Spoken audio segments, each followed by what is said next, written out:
check this plant out. This thing is crazy. All right guys, Papa Pepper here in the garden today. This is one of the best plants that I know to grow if you're looking for an excellent summer green, something you can have all summer long that's gonna do amazing. It's actually this whole wall behind me is like 12 or 14 plants of Malabar spinach, which if you're not familiar with it, you're gonna love it. I'll give you a close-up quick and then I'll explain some of the cool things about it.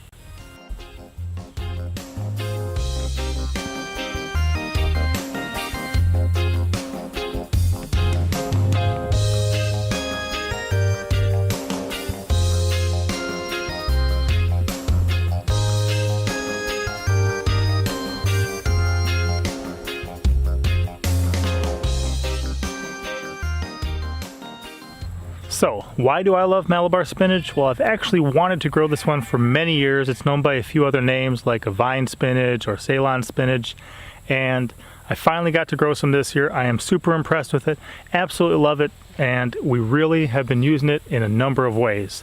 So if you like greens, one thing you know is that in the heat of summer, good greens are kind of hard to come by if you're growing them yourself, because the heat of the summer is going to cause a lot of them to get bitter. A lot of them are going to bolt and go to seed. So they're kind of more of either spring or a fall crop, the vast majority of greens that a lot of people enjoy growing from their home garden. Now, Malabar spinach is not a true spinach, but it's very similar. It's used the same, and that's why they call it Malabar spinach. That's why that's kind of its name on the street. The cool thing about these things is they grow on these very long vines. They're very, very heat tolerant. From seed to maturity to being ready to harvest is going to be about 70 days, and these things can actually get 30 feet long. Like, I'm not even sure how long some of these are. There's definitely some sprouts that have put off 30 feet worth of stuff, but they branch off at all these crazy intersections and they keep spreading, keep growing, and they are absolutely amazing. We can't harvest enough of this thing. I pick this thing like every day or every other day, and there's just still an endless supply. The leaves get very nice sized. They really get good, and I would really compare the texture kind of almost like purslane. I mean, there's a good, healthy, hearty crunch. And even just raw, fresh off the plant, they taste so good.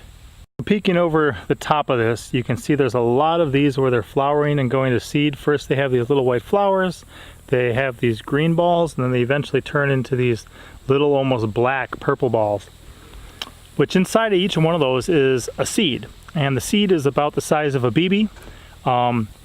And a lot of people grow these in the United States and other places as just an annual. And if they are left to go, I mean, this is obviously going to make a ton of seeds. This can reseed itself, so it'll come back every year just by reseeding itself. But in the subtropics and tropical areas where, it's actually from, this thing can grow as a perennial. So you can have one of these that just grows and grows and grows and is there for years to come. So I'm definitely saving seeds from this year. I may grow it here again next year because we really enrich our gardens here, our raised beds. We're definitely always adding new stuff to the top of them, new nutrients, new fertilizer, and just nice, healthy, organic, natural compost, rabbit manure, things like that. So it shouldn't have a problem depleting any of the nutrients in the soil if it does reseed itself. But I'm also definitely gonna start some from seed.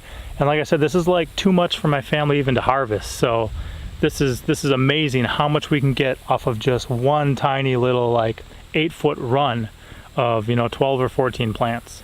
Now when we consider the nutrition of this plant too, this is another place where I think it really performs very well. Not only just in growing and producing, but in the actual nutritional value that it provides. As far as vitamins, you're going to have things like vitamin A, and then some of the B1, B2, B6, things like thiamine, riboflavin, niacin. And with minerals, you've got things like iron, potassium, calcium, phosphorus. There's others as well.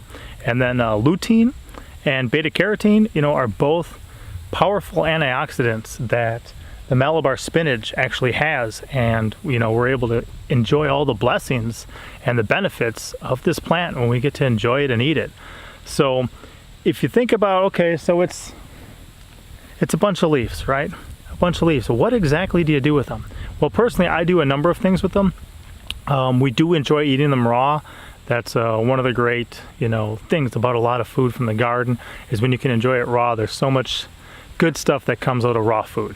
So we really enjoy that. We'll add it to salads. The other day I just kind of diced a bunch of it really fine, mixed it with some Chinese red noodle beans I diced really fine, mixed it with a little bit of a Big Jim pepper I diced really fine, and then I put in some cherry tomatoes that I chopped up, and we added that with some avocado. That was a real hit. I had a guy who actually used to run some restaurants.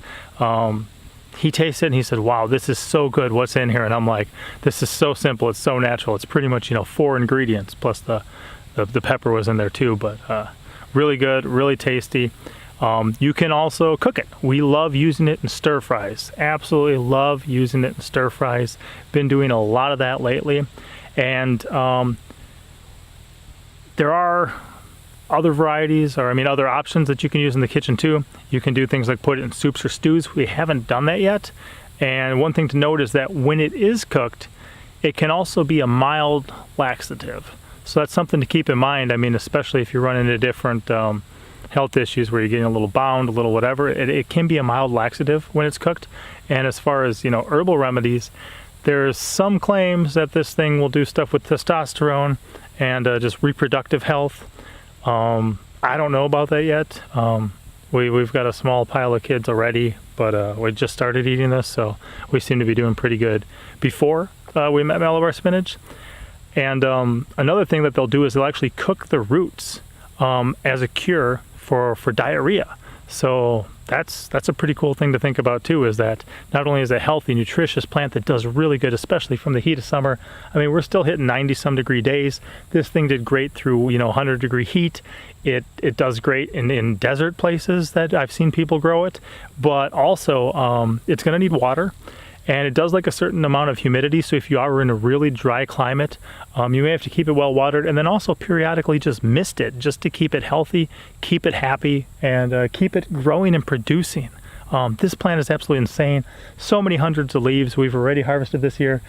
A couple thousand on here at least right now. The seeds are coming in like crazy, which again is just excellent, because then we can grow our own, we can share them with friends, we can give them away, we can let them reseed themselves. There's just so many options with that as well. And one of the reasons that we really love plants like this, if a plant is going to be in your garden, it's going to be low maintenance. Whatever you see for bug bites is all the problems that we've had. Here's a couple here. Okay, so a leaf's got a couple holes in it, but most of the leaves have absolutely nothing going on with them. There are a couple bugs crawling around on it, but I haven't seen it, get completely annihilated with pests. So it seems to be pretty good with that. It's very low maintenance. It's just been cranking it out, and we just periodically water it and try to keep up on the harvest. That's all we're doing. So really enjoying it. It's really blessing us, and definitely gonna be growing this one for many years to come. So in conclusion, if you're looking for an amazing plant, check out Malabar Spinach. You can get seeds many places. I like to shop at rareseeds.com, get them from Baker Creek, but this is definitely one that's going to be a long-time staple in our family. It's definitely been producing an amazing amount all summer. And again, if you like this type of video, this type of content, I'm posting almost every day, sometimes multiple times in a day, but I do take certain days off. We live on a homestead, we've got some family. The content gets varied. I love wild animals and stuff too, so when it's just living out in creation with plants and animals and trying just to have a blessed life and enjoy it all, that's what we're about. So if you like that type of stuff, feel free to hit the subscribe, hit the like button, drop a comment, and let me know you appreciate this. All right, Papa out. As always, I'm Papa Pepper, and I'd like to remind you, don't post for free. If you'd like to be part of a revolution in social media, an economic power to the people where users can actually blog for cryptocurrency, then I'd recommend that you check out steemit.com and join the revolution. Papa out.